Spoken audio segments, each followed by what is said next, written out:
Sant Ekanath is one of the most renowned poets and bhaktas of India.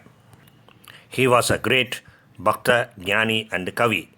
Spiritually, he is very often considered to be the spiritual successor of saints like Jnaneshwar and Namadev. Sant Eknath was highly devoted to Lord Krishna, particularly in the form of Vittala in Pandharpur in Maharashtra. Exact details, that is, precise details of his life are not very well known. Most of our information about Sant Eknath has been gathered from here and from there by ad hoc remarks here or some references there, etc. Therefore, we cannot say his life story available to us today is infallible, meaning most accurate. That is, most authentic or indisputable.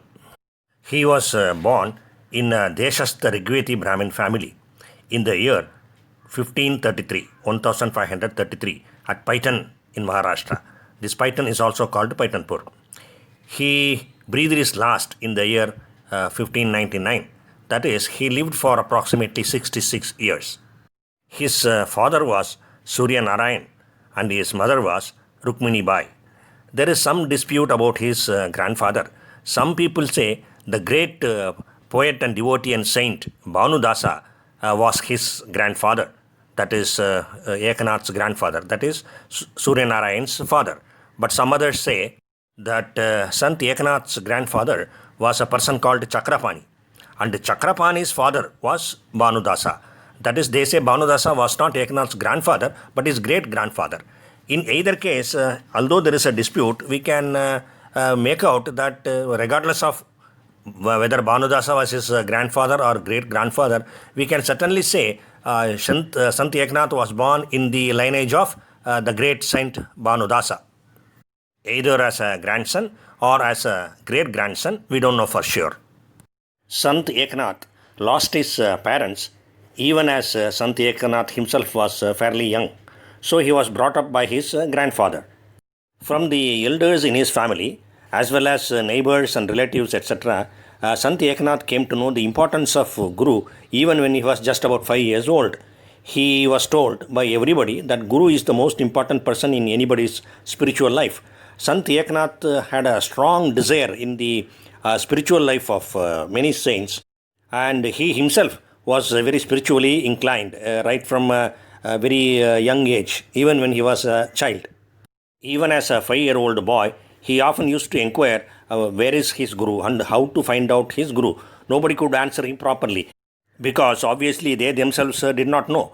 Some of them told Eknath, you go to the Godavari river, you ask Godavari mother herself as to who is your Guru, as a way of escaping from his questions. Little Eknath took these words very seriously. He went to the Godavari river and prayed to Mother Godavari in all earnestness and sincerity. Seeing Eknath's plight as a child and also seeing his determination in finding out his Guru, Goddess Godavari appeared before him and told him, your Guru is waiting for you in the Daulatabad fort. His name is Janardhan Swami. Then she blessed him and disappeared. Now that Sant Eknath knew who his Guru was, he left home and went to Daulatabad and met his Guru Janardhan Pandit, also called Janardhan Swami. The renowned Janardhan Pandit was happy to see little Eknath and took him as his disciple. At that time, Janardhan Swami was the head of that Daulatabad fort. It appears he gave the responsibility of maintaining accounts to Eknath. It is said that Eknath's father, Surya Narayan, was also an accountant by profession. Of course, we don't know for sure. Scholars say that Eknath was very particular in his job, in his responsibility to maintain and check the accounts properly. Seeing his dedication in discharging his responsibility, his Guru, that is Janardhan Pandit, once told him, have the same principle, have the same dedication in seeking God and finding Him, you will be very successful, and blessed him. Eknath was of course religiously and spiritually inclined, but he also had another side. At that time, the Devagiri area and the Devagiri fort were under Nizam rule. The rulers and their officials were not very kind to people. Very often they committed excesses on people. But the worst part was people did not react strongly to it.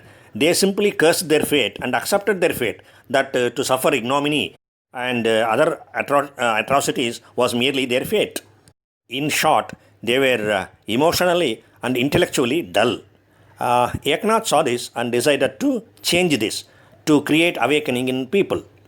He earnestly prayed God to grant him the necessary strength to achieve this objective.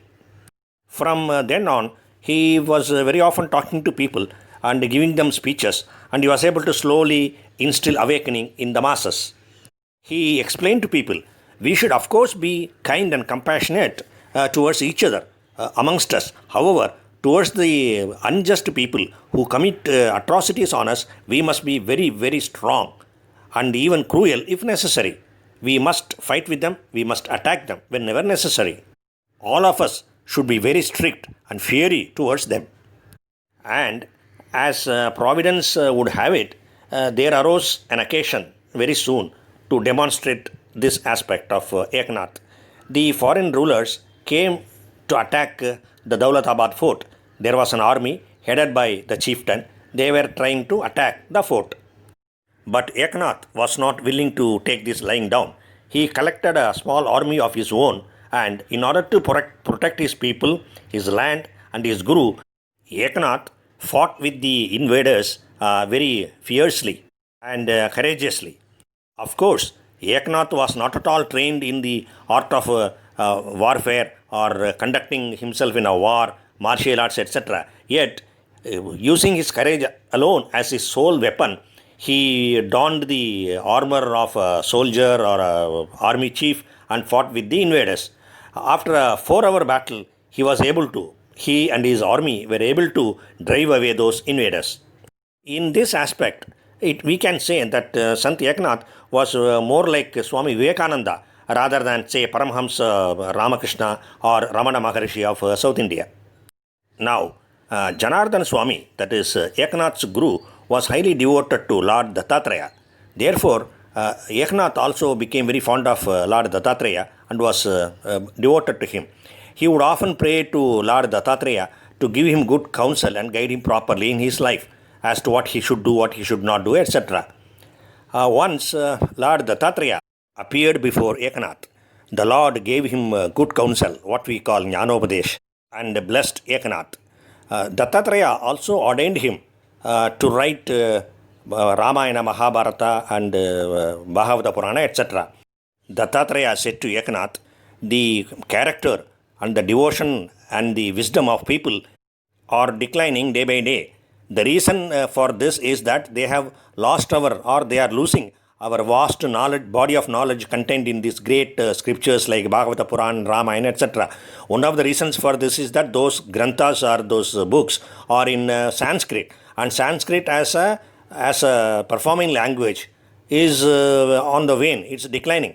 Therefore, you write Bhagavata Purana and Ramayana, etc. in the local language and spread it among people and guide them properly towards better conduct, devotion and knowledge, spiritual knowledge. After instructing Eknath like this, Lord Dattatreya vanished. Subsequently, Sant Eknath wrote Bhagavad Purana.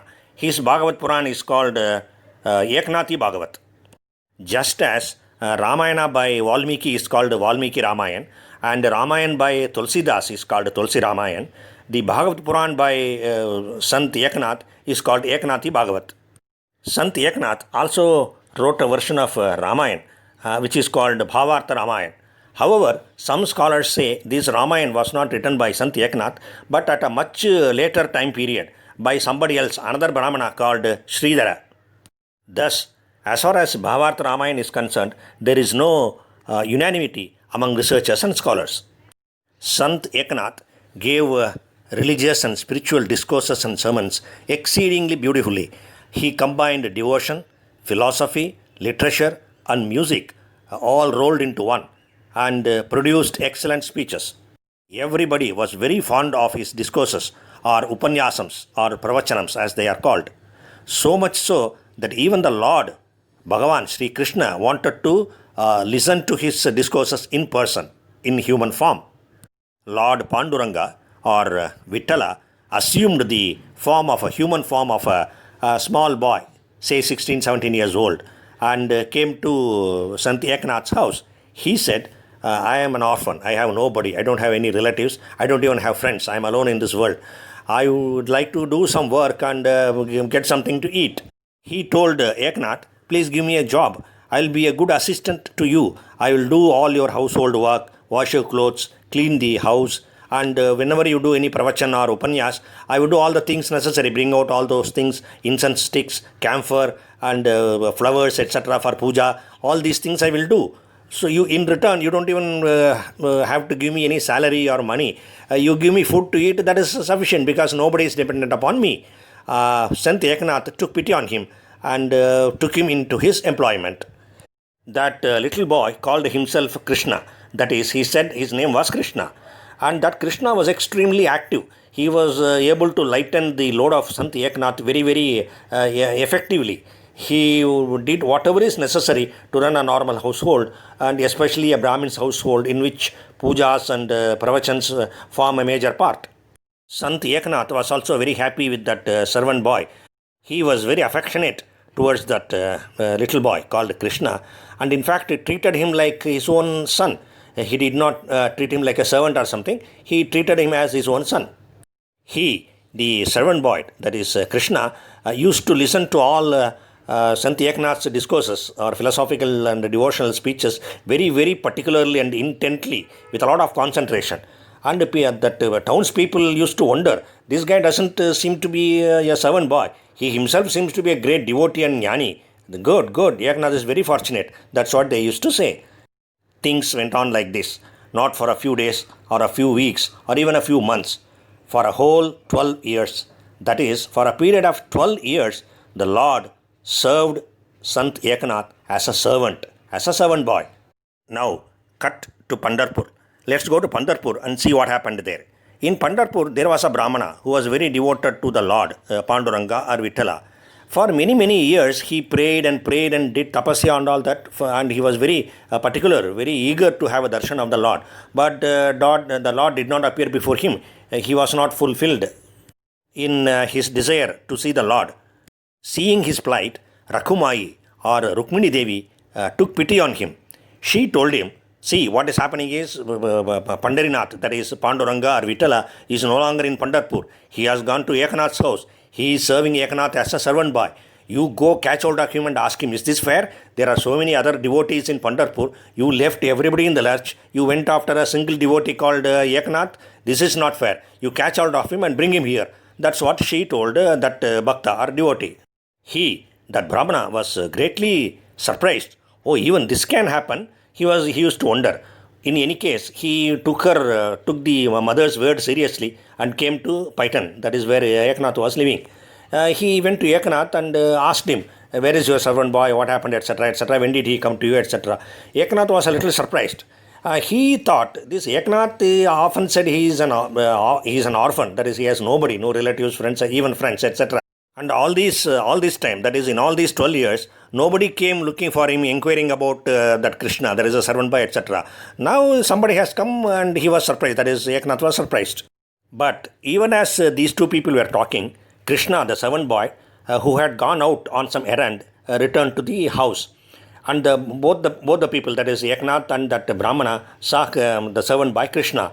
Immediately the Brahmana from Pandharpur fell at the servant boy's feet and started crying. He, the Brahmana, asked Krishna, the servant boy, is this fair? See, you have been living here for nearly 12 years and everybody there in Pandharpur is waiting for you and you are not blessing them. You consider Eknath as the supreme devotee. Is this fair? And he was basically finding fault with Lord Krishna. Krishna, the servant boy, did not answer him. He merely slipped into the house. Eknath and that Brahmana followed him but couldn't find him, meaning the little Krishna, the servant boy, had disappeared. Sant Eknath called out for him repeatedly, many times, Krishna, Krishna, where have you gone? Etc. But the Brahmana from Pandharpur stopped Eknath from shouting. He told Eknath the whole story, that is, what the Divine Mother, Rakumayi or Rukmini Devi, had told him. Then only Sant Eknath realized that the Lord himself had manifested himself before Eknath as a servant boy and served him all these years, doing all sorts of even menial jobs. Sant Eknath also realized in practice how much the Lord loves his devotees. At the same time, he was very sorry. He was sorry that he took all kind of menial work from the Lord himself. He was very sorry and cried. He cried out of great devotion and respect for the Lord. Soon after that, everybody in the town also came to know about what had happened all these years. They were also surprised and they were very happy that the Lord himself chose to serve their saint Eknath, their own saint Eknath, so loyally for all these years. All of them were already highly devoted to Sant Eknath. After this incident, they became even more devoted and respectful towards that saint. Thus, Sant Eknath lived a great life as a devotee, that is Bhakta, Jnani, poet, and a guide to people. He left his mortal body in the year 1599, that is 1599, but his songs and poems live to this day. One of his great and famous songs is Maze Maheru Pandari. It means Pandari, that is Pandarpur, is my mother's place, that is my hometown.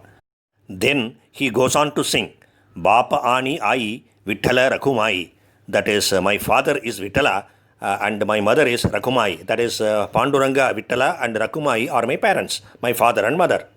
In Pandarpur, there is a river called Chandrabhaga. About that river, Sant Eknath writes, Mazi Bhagini Chandrabhaga, that is, the river Chandrabhaga is my sister. Pandit Bhimsen Joshi has sung this song beautifully. This video has a link to that song. In a few seconds from now, you will see a small box appearing on your screen. If you touch that box, this video will end and the other YouTube video containing the song written by Sant Eknath and sung by Pandit Bhimsen Joshi will start. I strongly recommend that you touch the box and listen to that song also. My great respects to Lord Vithala, great respects to Goddess Rakumai or Rukmini Devi, my great respects to Sant Eknath and all other saints of this world. Pandurangaya, Pandarinathaya, Vittalaya, Namo Namaha.